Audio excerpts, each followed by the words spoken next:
లేవీకాండం 19వ అధ్యాయం మొదటి నుంచి చదువుకుందాం. మరియు యెహోవా మోషేకు ఇలాగు సెలవిచ్చెను, ఇశ్రాయేలీయుల సర్వ సమాజముతో ఇట్లు చెప్పుము. లేవీకాండం ఎంతమంది చదివారు? ఎంతమంది లేవీకాండం మొత్తం చదివారు? ఎందుకంటే వాక్యం చదివే వాళ్ళు ఒకళ్ళు ఉంటే వారి విశ్వాసము యావత్ ప్రపంచానికి ఆశీర్వాదం. ఒక విశ్వాసి ఎంతమందికి ఆశీర్వాదం తెలుసా? యావత్ ప్రపంచానికి. ఒక విశ్వాసి ఎక్కడో ఒక ఊరిలో ఉండి ఎవరికి తెలియకుండా అతను బైబిల్ చదువుకొని ప్రార్థన చేసుకుంటే ఆ విశ్వాసము యావత్ ప్రపంచానికి ఎంతో కొంత ఆశీర్వాదం తీసుకొస్తుంది. ఎంతమందికి తెలిసింది? నువ్వు అనుకోవచ్చు, నేను ఒక్కడిని ఏం చేయగలను? అబ్రహామే దేవుడితో నెగోషియేషన్లోకి దిగుతాడు అనమాట. అయ్యా, ఒకవేళ 100 మంది ఉంటే 70, 60, లాస్ట్కే ఎక్కడ దాకా వస్తాడు? 10 మంది. అప్పుడు దేవుడు అంటాడు, 10 మంది ఉన్నా నేను ఆ ఊరిని, అంటే సపోజ్ ఆ ఊర్లో ఒక 1,00,000 మంది ఉన్నారు అనుకుందాం. 1,00,000 మంది ఎంత ఘోరమైన వాళ్ళో తెలుసా? ఆ ఊరి పేరు ఏంటో తెలుసా మీకు? Sodom Gomorrah. Anyway, right. మీరు పరిశుద్ధులై ఉండవలెను, మీ దేవుడైన యెహోవానగు నేను పరిశుద్ధుడనై ఉన్నాను. రైట్. నౌ చూడండి, there is a reason for holiness. ఇది అందరికీ తెలిసిందే, but there is a big mystery. ఇప్పుడు a rich man will have to make his son rich, అవునా కదా? ఒకవేళ తండ్రి పేదవాడైనప్పటికీ కూడా కుమారుడు ఏమవ్వాలని కోరుకుంటాడు? ధనవంతుడని. బైబిల్లో ఒక మాట ఉంటుంది, సాధారణంగా చూస్తే లోకంలో మీ తండ్రి చెడ్డవాడైనా పిల్లలకి ఏమిస్తాడంట?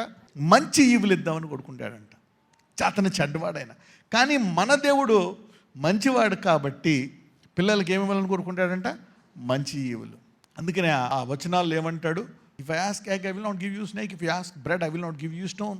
I will give you good things. మీరు చెడ్డవారై ఉండి, అంటే ఇక్కడ దేవుడు ఎందుకు పరిశుద్ధంగా ఉండమంటున్నాడు? ఎందుకంటే నేను పరిశుద్ధుడను. So what will happen by holiness? ఎందుకు అంటే చూడండి, ఇక్కడ ఎవ్రీథింగ్ ఒక రకంగా చూస్తే everything is connected to holiness. అన్నీ కూడా కనెక్ట్ అయి ఉంటాయి అన్నమాట హోలీనెస్. ఒక్కొక్కసారి దాని ఇంపార్టెన్స్ తెలియకపోవడం వల్ల అపవాది మనల్ని మర్చిపోయేటట్టు చేస్తాడు దాని విషయమై. Because holiness is very powerful. ఇప్పుడు మనం వెళ్ళి, ఫర్ ఎగ్జాంపుల్, ఇప్పుడు ఆయన రక్తం అంట మనల్ని ఐక్యపరిచిందంట. ఏం చేసిందంట? It has united us his blood. మానవుణ్ణి దేవునితో ఏం చేసిందంట? సమాధానపరిచిందంట. అందుకనే ఈ వాక్యాన్ని ఏమంటారంటే సమాధాన సువార్త అంటారు. యేసు ప్రభువారు మరి శిలువ మీద కేక వేసినప్పుడు మానవుడికి మరి అతి పరిశుద్ధ స్థలానికి మనకి మధ్యన ఉండే తెర ఏమవుతుందో తెలుసా? చెరిగిపోతుందంట. ఇప్పుడు అదే దేవుడు ఆయన రక్తము కాష్టం ద్వారా వచ్చి ఇప్పుడు ఎవరిలో ఉంటాడంట? మనలోనే ఉంటాడు. అంటే he had made one, he has made us one. అంటే గాడ్ని, మ్యాన్ని, దేవుణ్ణి, మనిషిని ఏం చేశాడంట? ఒకటి చేసిందంట ఆ రక్తం. Jesus has made us one.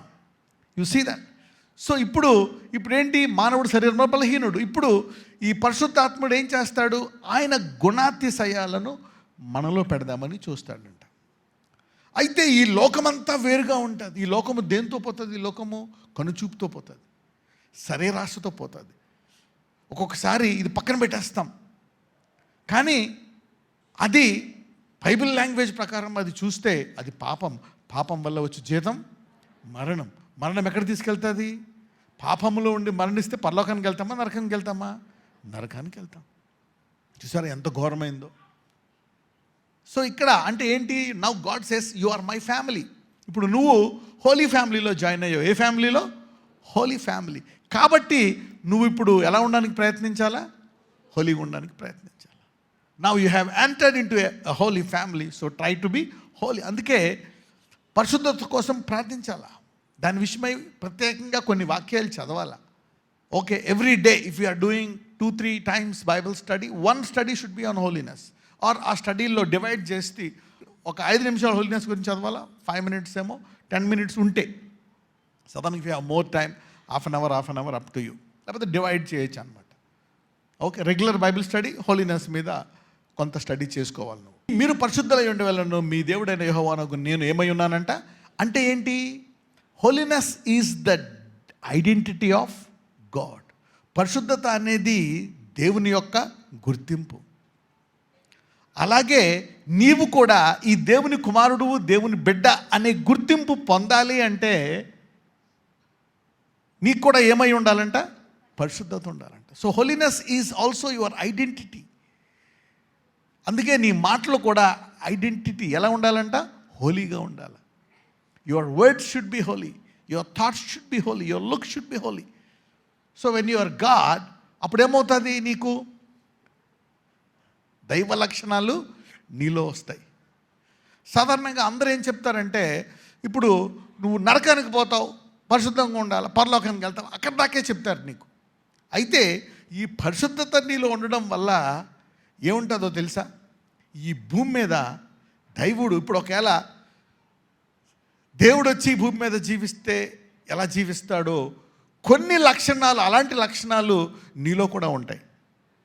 Right? శత్రువు బలమంతటి మీద ఏమొస్తుంది నీకు? అధికారం.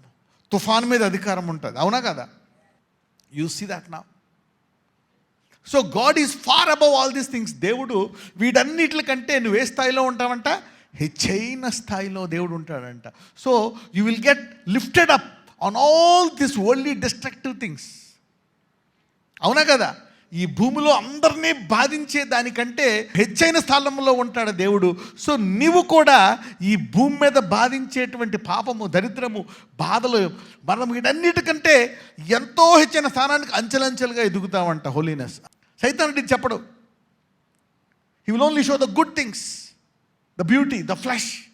ఆ గడియ, ఆ సమయం, you will only see that. చూసారా? అందుకనే వాడిని ఏమంటారో తెలుసా? డిసీవర్ అంటారు.